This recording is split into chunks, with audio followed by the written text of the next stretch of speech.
Well, we've just heard excellent comments from Vice President Pence, and it's now a great honor for me to introduce our next speaker of the afternoon, the Honorable Eliot Engel. Congressman Engel represents the 16th District of New York. He is chairman of the House Foreign Affairs Committee, and he is also a member of the House Energy and Commerce Committee. He is a founder and co-chair of the House Oil and National Security Caucus, and he is also a founder of the Argentine Caucus and a big supporter of Argentina, as well as all of the countries of the hemisphere.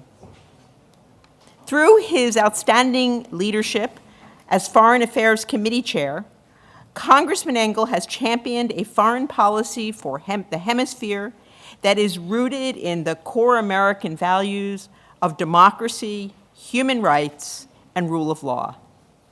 Chairman Engel has projected these values in concert with partner governments in the hemisphere with the aim of improving the lives of millions of people in the region.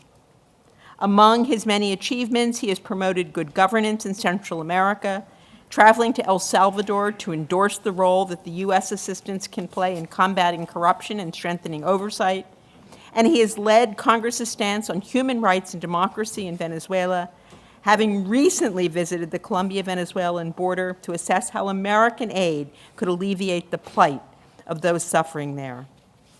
Many of those values are rooted in his own personal story. A native of the Bronx, he grew up in New York City's housing projects and has risen to become one of the top foreign policy voices in the United States government. In this session, Congressman Engel will share his vision for U.S. foreign policy towards the hemisphere. Ladies and gentlemen, please join me in welcoming to the stage the chairman of the House Foreign Affairs Committee, the Honorable Eliot Engel.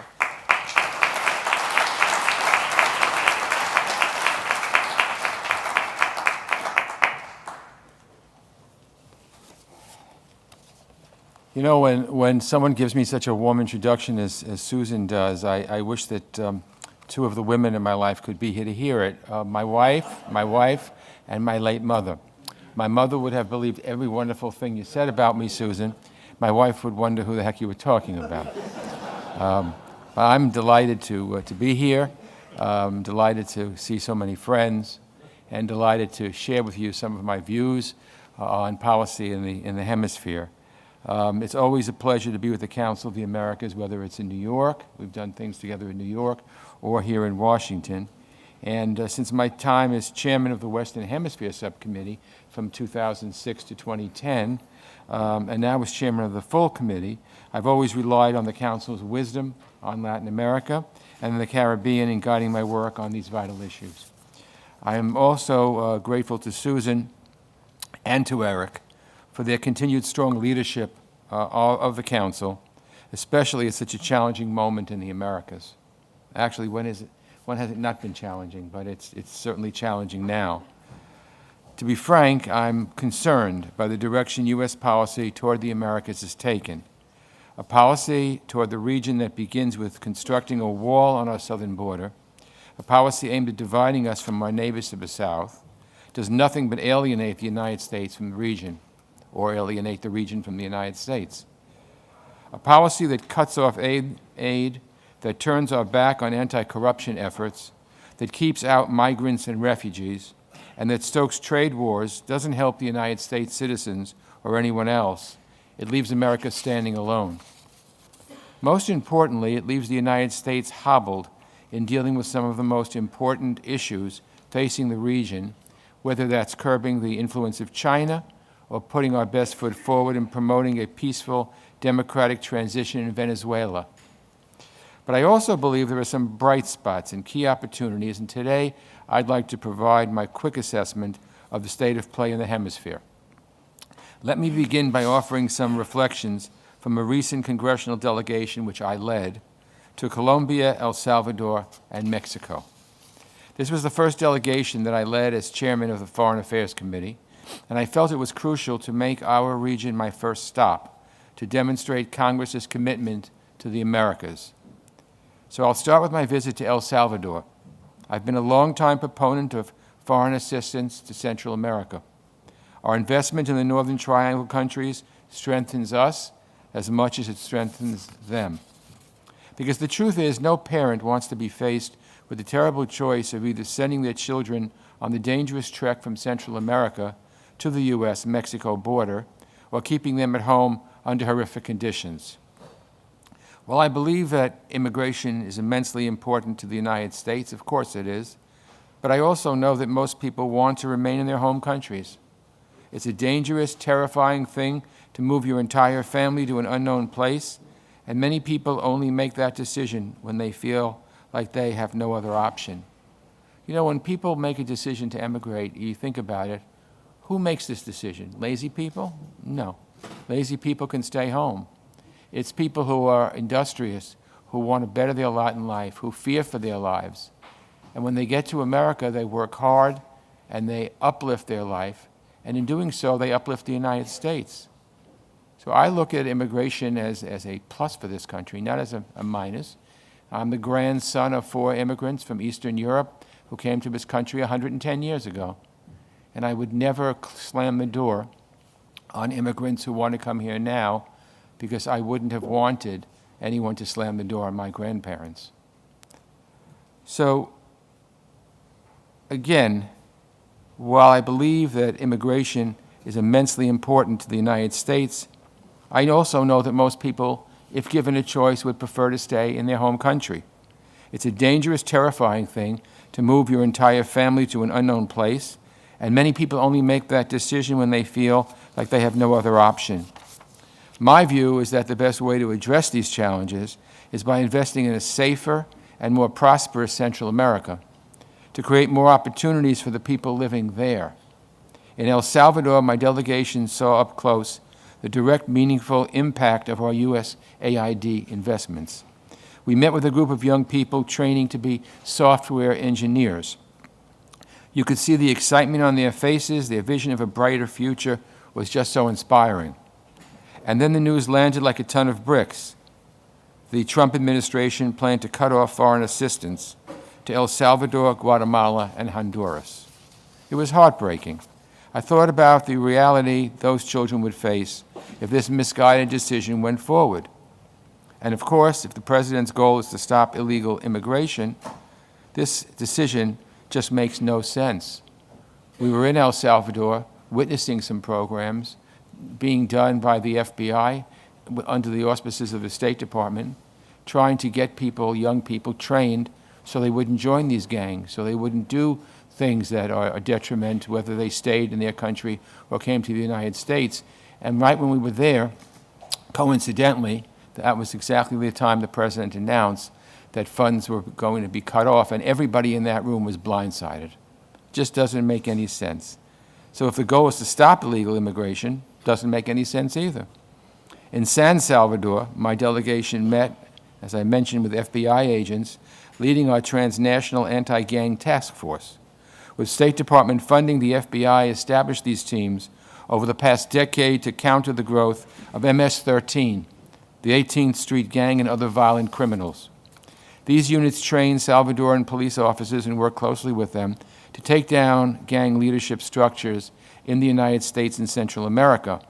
They literally make our communities safer, just as they make Salvadorans safer. It's a win-win. Talk about cutting off your nose to spite your face. If you withdraw funds, hurts us.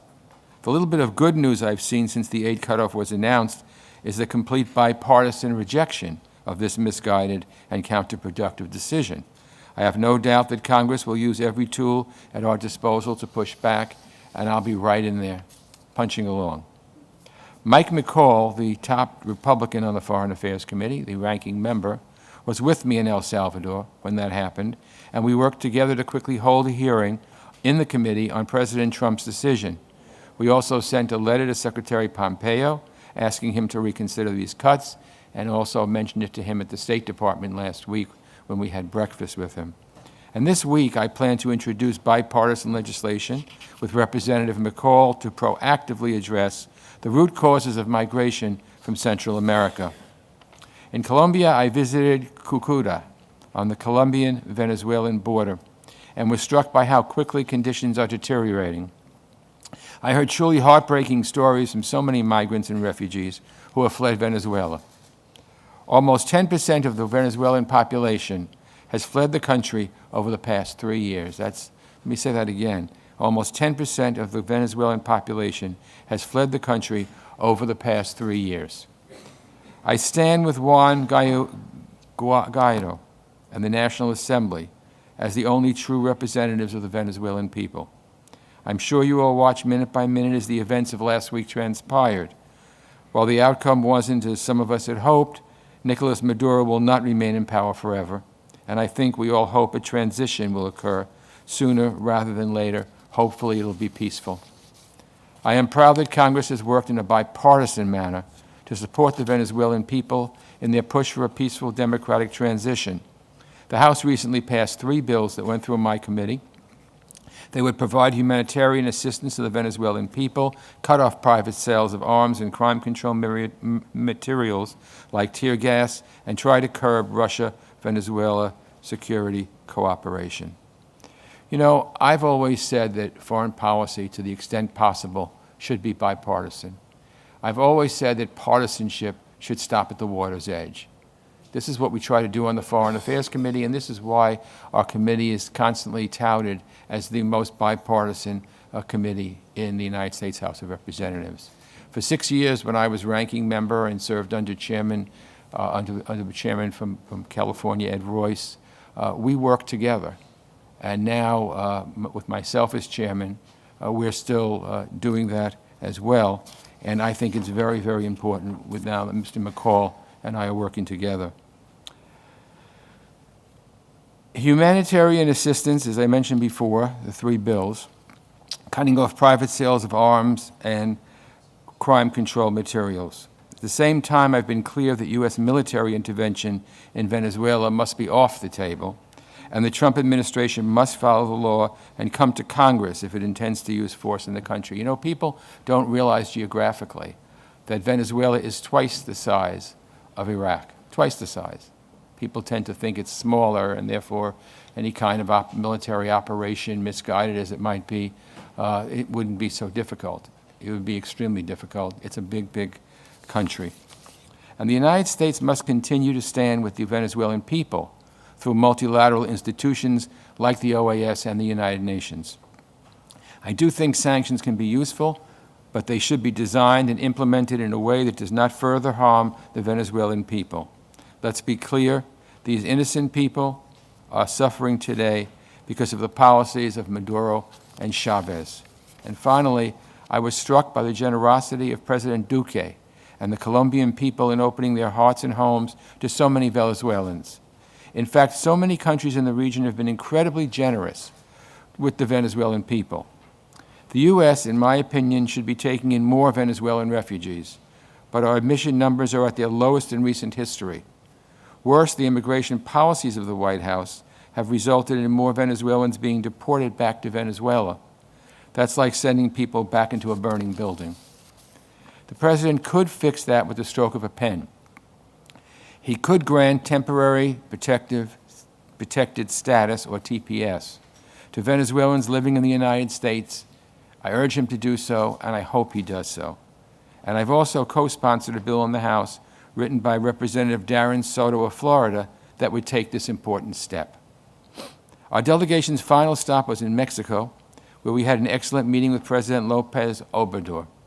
I was struck by President López Obrador's clear understanding of how much is at stake in the U.S.-Mexico relationship.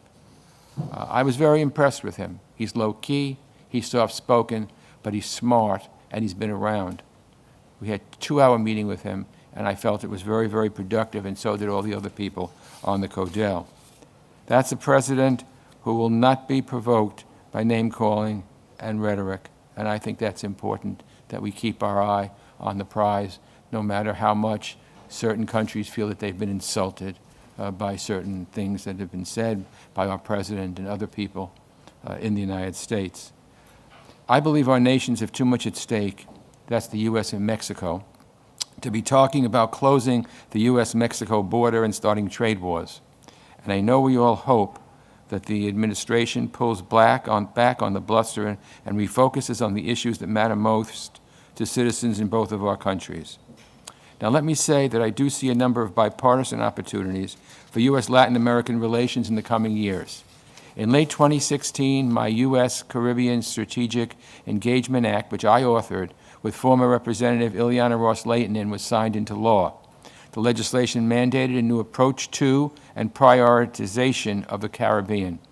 I was pleased when the State Department put out an ambitious strategy on the Caribbean 6 months later. The strategy's focus on investment opportunities, resilience for future natural disasters, and expanding our diplomatic presence in the region is right on the mark. Disaster resilience is at the top of my list because the negative effects of climate change are only going to get worse. The hurricanes that hit the Caribbean will continue to be stronger, and we must help those islands be better prepared for future storms. We saw what happened in Puerto Rico. It's going to happen in many other places. While progress in implementing the Caribbean 2020 strategy has certainly been slow, I believe there is a renewed understanding of the strategic importance of the Caribbean. I look forward to working with the State Department and USAID in making sure the strategy is fully implemented. The Caribbean desperately needs our support, and the deteriorating situation in Venezuela is having a real impact in the Caribbean, both from an energy and a broader economic perspective. The United States has so much to offer the Caribbean when it comes to alternative energy, and we must do more to enhance this partnership. And while sometimes it seems like we never miss an opportunity with the Caribbean, I am hopeful that Democrats and Republicans can continue to come together to push for a renewed partnership with the region. This, of course, includes supporting the Haitian people as they push back against corruption and strive for stronger governance. Let me turn to Ecuador briefly. I last visited Ecuador in 2008 at a time when some of us thought there still was hope for a productive relationship with President Correa. Boy, was I wrong. The good news is that President Moreno has turned the page on U.S.-Ecuador relations. His recent decision to expel Julian Assange from the Ecuadorian embassy in London, I believe, was a major step forward, and I'm excited for a stronger U.S.-Ecuador relationship in the years ahead. The first step must be the reopening of our USAID mission in Ecuador, which President Correa shut down. Argentina is also a country I know well and care about deeply, and while it is going through a difficult period, I believe that President Macri's stewardship of the economy will ultimately leave the country stronger. The improvement of the U.S.-Argentina relationship, starting at the end of the Obama administration and continuing today, is a bright spot, and we must continue to take advantage of the many opportunities presented in our bilateral partnership. And finally, I should say that while most of Congress's attention these days is on Venezuela, we certainly have not lost sight of the crisis in Nicaragua. Early elections and a democratic solution are desperately needed in Nicaragua, and just as we must grant TPS to Venezuelans in our country, the Trump administration must renew TPS for Nicaraguans living here. This is a no-brainer as far as I'm concerned. So let me close by saying I do see a bright future for the hemisphere, but I see a number of tragic missteps being taken by us, from our approach to cutting off aid to Central America, to the failure to embrace anti-corruption efforts like CICIG in Guatemala, to its administration's desire to build a wall on our southern border and start trade wars with our partners. All of these things make it harder to have the successful long-term partnership that we all want.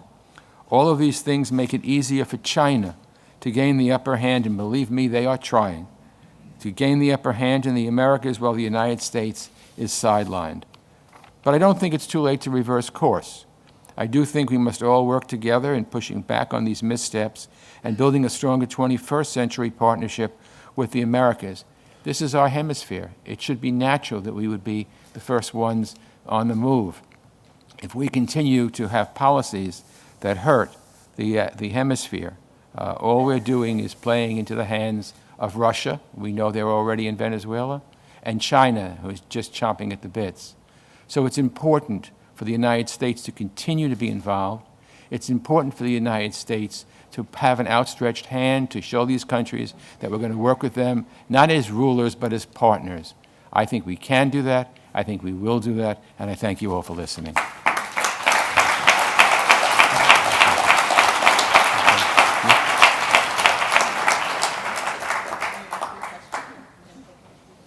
I'm going to ask Congressman Engel answered two of my questions, which one of them was on Central America, and one of them was on bipartisan. One of them was on Central America, which he already answered, and the other one was on bipartisan, the bipartisan side of Venezuela, and I think you also answered that. You talked about Mexico, but you didn't mention USMCA and what you think might be the prospects to have USMCA passed in the near term in Congress. Well, you know, since we have a new Congress, MCA is certainly very important. It's on a long list of a lot of things, but it is important, and I think that we would be looking at it in this term, meaning this year or next year. Thank you. I think that it's clearly important in terms of parameters in our relationship in North America. The Congressman has kindly agreed to take a couple of questions from the audience. Does anybody have a question? Nobody? I want you to know that when I first started my public speaking when I was a teacher for junior high school kids in the South Bronx a long, long time ago. And one of the things that how it helped me in public speaking now 30 or 40 years later is a good teacher always looks at the students and can see when they've had enough, they have that look on their face. You have that look on your face. No. I think there was a question way in the back. Can you identify yourself, please? Yeah, thank you. Owen Churchill with the South China Morning Post.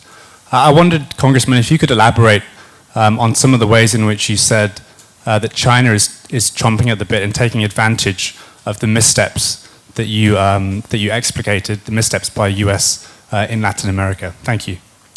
Well, you know, it's very interesting because obviously our country is going through a lot of turmoil with Putin and Trump and the relationship and Russia and all kinds of things. What's Russia doing? How are they acting? When if you look at the total picture, China is so much more powerful than Russia in so many ways, economically, geopolitically, every ways, that we sometimes forget, or we kind of sort of put the two of them together. China is moving very, very slowly, doing what they're doing in their region of Asia, the South China Sea, and other things. And they are also gaining a foothold in both Africa and South America. And I think that if we continue to sort of look the other way or don't have a response that I think is very important, I think that we risk the danger of China, both economically and politically. I mean, I just think it's a very big thing. And, you know, again, it's true also of Russia, but if you take a look at the economy, China's economy is many, many times over what Russia's economy is. So I think that there are very interesting hearings we had in the Foreign Affairs Committee, and one about 6 weeks ago we had a hearing where we talked about threats to NATO in the future, and I was very interested that all the panelists agreed that the real threat to NATO in the future would come from China, not from Russia. Are there any other questions? This one, yeah. One right Just back there. back here, I thought Sorry. someone raised his hand. Yeah. right there.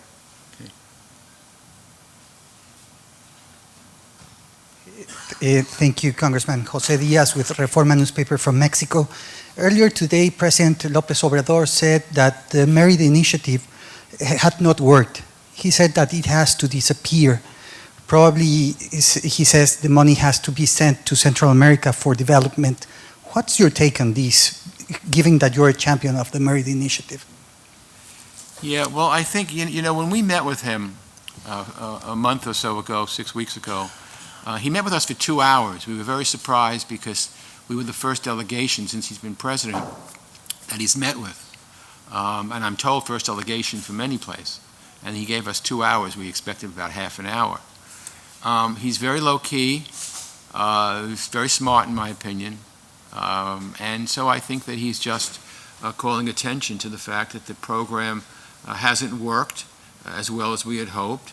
But you know what? There are lots of programs that don't work as well, and we tweak it and we change it and we move course. The fact is there has to be that kind of relationship between Mexico and the U.S. If Merida needs to be scrapped and replaced with something else, so be it. What I don't want to see is Merida being scrapped and replaced with nothing.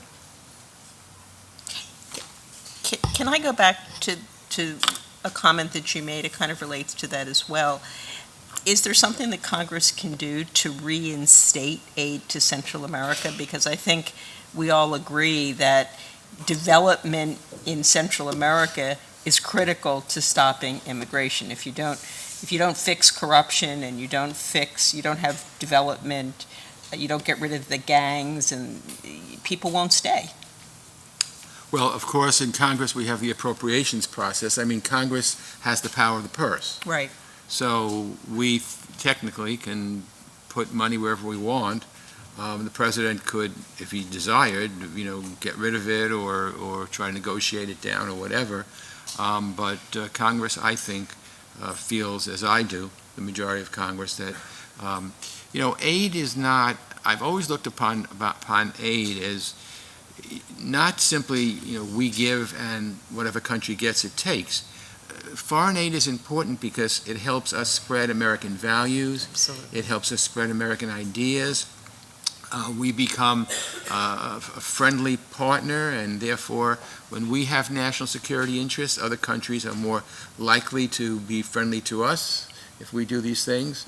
You know, one of the things that I was critical of with President Trump was the fact that when I visited NATO in Belgium, all the NATO delegates and people who were in high positions in NATO countries were all confused because they thought the United States was thinking of pulling out of NATO, or they looked at the presidents, they heard the president's rhetoric, and they thought that we were hostile.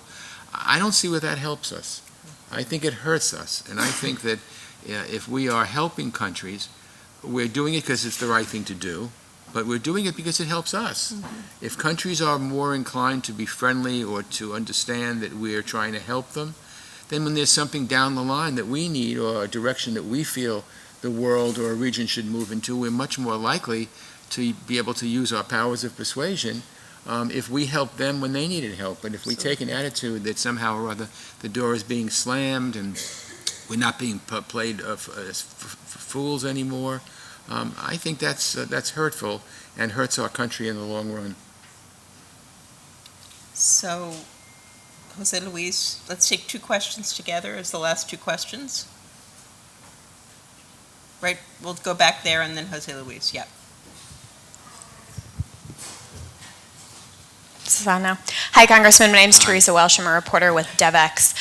You and your counterpart, Congressman McCall, wrote the president a letter objecting to the Central America cuts and expressing both of your displeasure about that. And in that letter, you mentioned a bill that both of you are going to be working on as it relates to this topic. I was wondering if you could tell us a little bit more about what that legislation might look like. Thank you. Oh. Well, first of all, it's going to be bipartisan, because these issues, foreign aid, should be bipartisan. And we're going to find out a way where we can put our money where our mouth is. And I don't want to dictate the bill. I want to do it, as I mentioned before, on a bipartisan basis, because that's the way our committee works. But it will be a program similar to what I mentioned we saw in El Salvador. Programs to try to, if we can make conditions better for people in their home countries, then they're not going to want to emigrate to the United States because they'll have an opportunity in their countries. And you all know that right now, for economic reasons, we're not allowed to accept people. We have to accept people who are fleeing persecution or fleeing for their lives. So I think if we can get something on a bipartisan basis, where we can show that this is good for the country, regardless of who's president or who controls the House or who controls the Senate, I think that's really important. So I'm going to sit back with Mike McCall, and we're going to put our heads together and see if we can get something that addresses the root causes of crime and helps our country actually respond to it, which accrues to our benefit, obviously, as well. So I think we have to, I promised Jose Luis the last question right here, and then we have to end. Hi. Regarding the tension and competition with Chinese investment or present or any way it can be called, in the countries you normally face difficult options. You look at Argentina the last 7-8 years, all big infrastructure projects have been won by Chinese financing based on soft financing, except the Odebrecht soft financing from Brazil. They were all corrupt and they are all in jail. So you think Congress will or is considering enacting any more efficient tools to come into that competition? Because if not, when the projects are put on the road, the Western money doesn't show up because of the countries have very high country risk. And the things are happening now. Well, I think you're right. I think China is moving along, and it's not only in South America, Central America, it's in Africa as well. And I think if we take this attitude where we don't try to change course or change the course, I think we make a tremendous mistake. You know, there is a foreign minister of one of the Caribbean countries, I won't even mention which one. It turned out coincidentally that he and I, many years ago, went to school together in New York, and he was head of the International Students Association, and I was running for student council, and we became friendly, and we kept our friendship through the years. By coincidence, I went to Congress, and he became the foreign minister of one of these countries. And he tells me that the Chinese were building an airport, which is very important for the country. But what did they do? They flew in all Chinese nationals to do it. Nobody got a job who came from that country. And this is China's way of controlling everything, and it accrues to their benefit years later as well. So we've got our work cut out for us, and I agree with what you're saying. So with that, Congressman Engel, we have to end this session. I want to thank you for coming. I want to thank you for your words, and I want to wish you good luck in everything that you're doing, because it's very important to the hemisphere and to the United States. Thank you, Susan. Thank you.